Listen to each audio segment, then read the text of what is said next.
સનરૂપ હવે સનરૂપ અને પાછો એના બાપને કુટુંબવાળાને એમ કે જ્યાં સુધી સનરૂપ ગાડી નહીં લાવો ને ત્યાં સુધી વરરાજા તરીકે ગાડી નહીં બેહું. એટલે માંડ કરીને સનરૂપ ગાડી તો લાવે અલ્પેશભાઈ, પણ પછી એવી સમાજની ફજીતી કરે.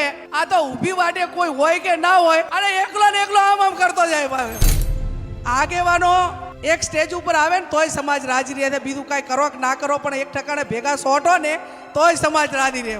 હરૂપજી મંત્રી થયા એ ટાઈમે ફોન આવ્યો કે બેન સ્વરૂપજી મંત્રી બન્યા છે ને પહેલી વખત એ ભાભરમાં આવે છે. કીધું તમે બધા આવી જાઓ, તમારી પાસે જે હોય લઈને આવતું ને કુકે હું લાવું છું. અને આ ધનતેરસ નો દિવસ એટલે કંકુ તિલક ગેની બેન ઠાકોર કરશે. આ એ સમાજ છે જ્યારે માંગવા જઈએ ત્યારે મેણા મારતા. અત્યારે જ્ઞાનીબેને વાત કરી, તમામ લોકો પોતાની જોડી ખોલીને દાન આપવા માટે આગળ આવી ગયા. અને માફ કરશો, વટ મારવા માટે આપણે બેને કહ્યું કે સંદુપારી ગાડીમાં નીકળીને વરરાજાને હાથ બતાવવા છે. પણ એ જ વરરાજા જ્યારે કે રિક્ષાના ફાંફા હોય તો મારી વિનંતી એ છે કે દેવું કરીને હાથીની પાલકી ઉપર દીકરાને પરણાવશો ને વર્ષ પછી એના ગજમ 5000 ની હોય તો એ દીકરો તમને માફ નહીં કરે. તમારો દીકરો અહીંયા આવતો રહેતો હોય, જ્ઞાનીબેન કે અહીંયા બહુ આવતો હોય, એકવાર એને બતાવું તમને. આ પહેલી વાર બતાવું છું સાહેબ, બહુ ધાર્મિક છે મારો દીકરો.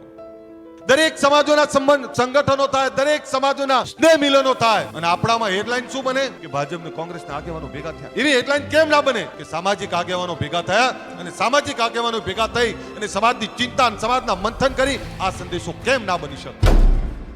નમસ્કાર, આપની સાથે હું આકાંક્ષા ગોંડલિયા. તમે જોઈ રહ્યા છો ઓવર રાજકોટ. ભાજપ હોય, કોંગ્રેસ હોય કે આમ આદમી પાર્ટી હોય, દરેક માટે અત્યારે કેન્દ્ર વિષય ખેડૂતો બન્યા છે. એટલે વિપક્ષો પણ મેદાને છે, પક્ષ સર્વે કરી રહ્યા છે, વિપક્ષો આકરા પ્રહાર કરી રહ્યા છે. આમ આદમી પાર્ટી એવું કહી રહી છે કે ખેડૂતોને સહાય નથી મળી રહી. કોંગ્રેસ પણ અત્યારે રેલીઓ યોજીને ખેડૂતોનો જે આ મુદ્દો છે તેને બહાર લાવવાનો પ્રયત્ન કરી રહ્યા છે. ખેડૂતો સાથે કઈ રીતનો અન્યાય થઈ રહ્યો છે એનો અવાજ બની રહ્યા છે. ભાજપ પણ કહી રહ્યા છે કે તેમનો સર્વે છે ચાલુ છે, થોડા સમયમાં સર્વે પૂરો થઈ જશે અને રાહતના ભાવે ખેડૂતોને જેટલો પણ ટેકો આપવાનો છે સરકાર એમને ટેકો આપી દેશે. આ રીતના સતત સમાચારો અત્યારે સામે આવી રહ્યા છે. અને આમ આદમી પાર્ટીના મુખ્ય નેતાઓ છે એ ખેતરે જઈને ખેડૂતોની સાથે વાતચીત કરી રહ્યા છે. કોંગ્રેસની રેલીઓ તો ખૂબ વધારે આક્રોશતા સાથે ચાલી રહી છે અને હજુ પણ કોંગ્રેસના નેતાઓ મેદાનમાં જ છે. એવા જ સમયમાં એક એવો વિડીયો સામે આવ્યો છે. એક આયોજન થયું હતું. એ આયોજનમાં બે નેતાઓ સામે આવ્યા છે, પણ એ બંને નેતાઓના પક્ષ એ અલગ અલગ છે. બંને નેતાઓ એટલે ભાજપના ધારાસભ્ય અલ્પેશ ઠાકોર અને કોંગ્રેસના જે સાંસદ છે ગેનીબેન ઠાકોર, આ બંને એક સાથે સ્ટેજ પર જોવા મળ્યા હતા. આ રીતના દ્રશ્યો સામે આવ્યા એટલે આપણે એવું કહી શકીએ કે સમાજ માટે અત્યારે બંને પક્ષો ભૂલીને, પક્ષોની જેટલી પણ વાતો છે બધી વસ્તુ ભૂલીને અત્યારે સમાજ માટે બંને એક સાથે મંચ પર આવ્યા હોય એ રીતના દ્રશ્યો છે. કદાચ એ ખેડૂતોના મુદ્દાનું ને આ બધી જ વસ્તુઓ સાઈડમાં રાખીને બંને નેતાઓ મંચ પર આવ્યા હોય એ રીતની આ વાત હોઈ શકે.